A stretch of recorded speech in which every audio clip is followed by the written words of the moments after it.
Hey everyone, welcome back to our channel. Today I will show you how to fix League of Legends crashing or freezing. So, first of all, make sure your PC meets the minimum system requirements for League of Legends.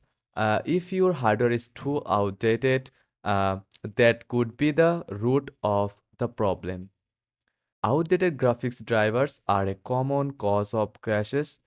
Update your drivers by visiting the website of your graphics card manufacturer like Nvidia, AMD, or Intel.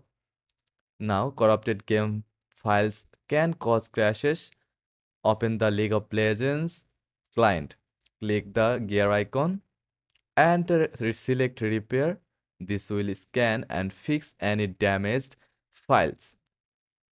Sometimes other programs running in the background can interface with the game, close unnecessary apps, especially resource-heavy ones, before launching League of Legends.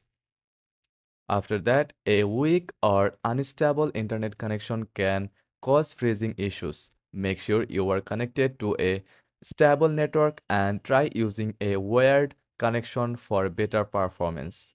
If all else fails, uninstall and reinstall the game.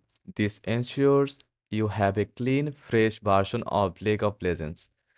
And that's it. If this helped, don't forget to like and subscribe for more quick tutorials. Thanks for watching.